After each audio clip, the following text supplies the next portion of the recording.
one wants to be Peta Chris, Lois. Not even Peta Chris. What's going on, everybody? This is Trend Kill Radio, a rock news show about all things rock except for when it's not. Brought to you by the Foundry Concert Club right here in Cleveland, Ohio. I am your host, Sean Ryan. And I am Chris Jones. Indeed he is. He's been gone for a long, long time, quietly masturbating in his closet. Please don't tell anyone how I live. Nothing I do in that area is quiet.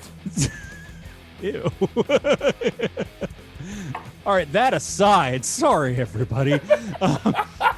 Now that you really want to subscribe, I'm going to suggest it once more. Subscribe, hit the likes, hit the notifications, because we don't know when these shows are going to come out. I'm trying to get these back on Wednesdays at 8:30. So let's just get started. We have Offspring, the Offspring, in the news again, and this is the most controversy they have actually encountered in probably 25 years.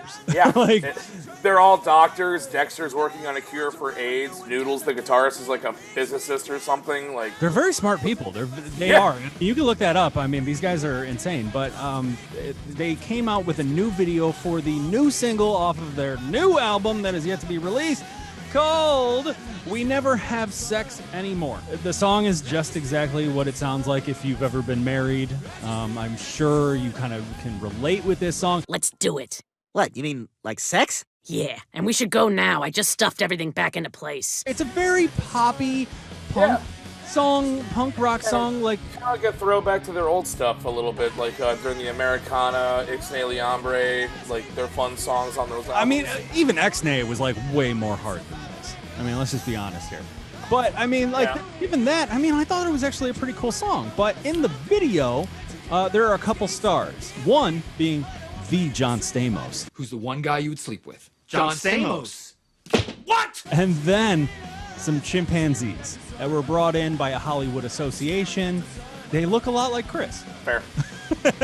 Anywho. Hi, kids! Whoa. So they came out with this video a couple of days ago. Peta, of course, Peta. Not Peter Griffin.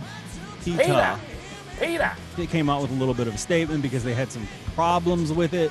They do not like chimps being used in music videos like it was that we've seen so much in, past history with many, many animals. And I mean, like, immediately when I saw this video, I thought of Grandma's Boy. Drive, monkey, drive! Dude, I'm way too stoned to drive to the Devil's house, bro. But Peta's full letter, and I'm going to read this for you real quick, says, quote, "Dear Mr. Holland, the out-of-touch video for We Never Have Sex Anymore risks resurrecting the chimpanzee trade in Hollywood, dressing up chimpanzees, presenting their fear grimaces as, quote, smiles, and placing them side by side with celebrities is a dangerous message trifecta. And there isn't a primate expert alive who doesn't condemn this kind of old-school exploitation. If you were going for counterculture, you hit it out of the park," end quote. So basically this video is a monkey husband and wife. They are a couple. And it's all sort of tongue-in-cheek, and it's very funny. And Christy, you kind of got it like it's real quick layout of the video. I mean, really, it's just, it starts out with them, married, all that stuff, and they they're fighting. She whacks him in the head with a frying pan at one point. They go to bed. He does the, quote-unquote fear grimace at her. But like, it's basically just depicting a funny, like, sarcastic married couple as, monkeys, whatever. It's a stereotypical dead marriage, but with monkeys, with chimpanzees. And there is a strip club scene in it, but and of course John Stamos. Husband monkey, yes, he does go to the strip club and he hangs out with John Stamos, and they're throwing dollar bills at strippers, and it's kind of erotically hot. Not for the strippers, but for the monkey. Right. I was kind of shocked he didn't throw a banana me. peel, but I was hoping, like, maybe instead of making it rain dollar bills, he'd have thrown a banana peel and the stripper would have broke her neck or something. But that's actually pretty good. But I mean, when we get to the kind of point of this, and then we can go on forever, and we're not going to. I have a timer set on this episode because I am super tired. I've been traveling all weekend. I'm fucking beat. But either way, Peta is very upset with this. They said they know where this trainer, ironically named Steve Martin, which I had to actually cross-reference and make sure it wasn't the actual Steve Martin. Where's your other hand? Between two pillows. Those aren't pillows. Nah, he just plays banjo, man. That's all he does. He doesn't even act anymore. He just plays in his bluegrass band. Because when I read it, I was like, is Steve Martin selling monkeys? Spanking him, maybe. But either way, yeah, like there's kind of a notorious group that handles celebrity animals, wild animals that do shit on TV and film and all that kind of stuff. And PETA has condemned them, but PETA fucking sucks. So I mean, everybody thinks that like a lot of people think PETA.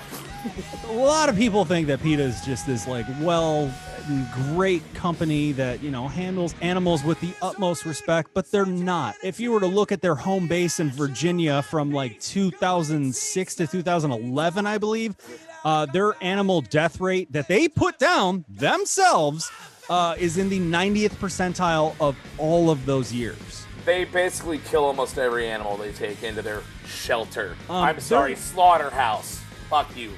Basically. I mean, they've even gone the lengths of a PETA representative seeing a dog on a front porch of some homeowner. And trying to take it. Yeah. Trying to kidnap the dog.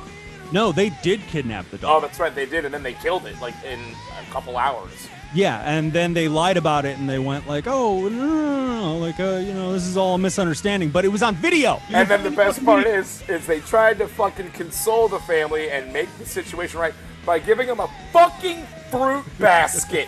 You pieces of shit! All right, settle down. Calm down. Get a hold of yourself. Doctor, you're one on the phone. God damn. I'll be okay in a second. Just, do a shot. There's a good boy. PETA, if you do actually a little bit of research that you can find from their own records, you can find out PETA's not that great. They don't even like you having animals as pets. They believe every animal should be free. So, I mean, if you find a stray cat or something that will live to the age of 8 instead of 20, they want it to die on the street because that's their policy, and they are supervillains. We won't get too much into that. But either way, let's not beat a dead horse. That's their job anyways. What's wrong with AIDS? Why doesn't anyone want me to give them AIDS? But either way, I do feel a little bit sympathetic towards animals that are in show business, especially wild animals. No, absolutely. Some of them maybe not treated that well. I mean, you can go to your local zoo and animals are probably not treated well. I am a huge advocate for animals, although I do eat the delicious ones. Don't get me wrong. I eat chicken like every day. So like I'm a bit of a hypocrite, but I do sympathize. I mean, if the animals are mistreated or something in any way, I would be totally against it. But from what I have seen on film, and this is just the, just as any movie, you see the best parts or music video or TV. So I hope none of these animals were harmed in any way. But I mean, I think we do have crazy amounts of precautions and things that are going on so that animal activist groups won't get upset. But PETA is known to just be a all-around pain in the ass. Bag of dicks. They kill animals, they trick you into bringing them to their shelters, and they fucking kill them. Most of the ones that get adopted out of their shelters go to their employees, which that's hypocritical as fuck anyways. But they also raised $50 million last year and adopted, I think it would have been like $750,000 in costs per successful adoption they actually had. Like, if you did the math, it's something ridiculous. They're fucking liars. I don't think Dexter would let a monkey be mistreated on his band's music video set. But enough. I'm done. Before we get going, Chris has got a quick announcement. He's got a show coming up right here in Ohio, in Summit County. Summit County, which you can get some racing parts, and then you can get your new manifold, and then go hop over to go see his show. Oh yeah, so my band Impending Lies is playing with Saving Abel and the Convalescents and a bunch of other bands July 30th. It's a Friday at the Summit County Fairgrounds during the Summit County Fair this year. Live music is coming back, festival's happening, so hopefully we get some more news coming this way for you guys so that we can start doing shows a little bit more regular. So. Absolutely, I know. I'm waiting for the next disaster to happen. It's gonna be good. I'm waiting for it so we can finally get back to some real news, man. But that is all that we have for Trendkill Radio today. Thank you guys so much for watching. Please be sure to subscribe, hit your notifications, like. So thank you guys so much once more. I am your host, Sean Ryan. And I'm Chris Jones. And this is Trend Kill Radio.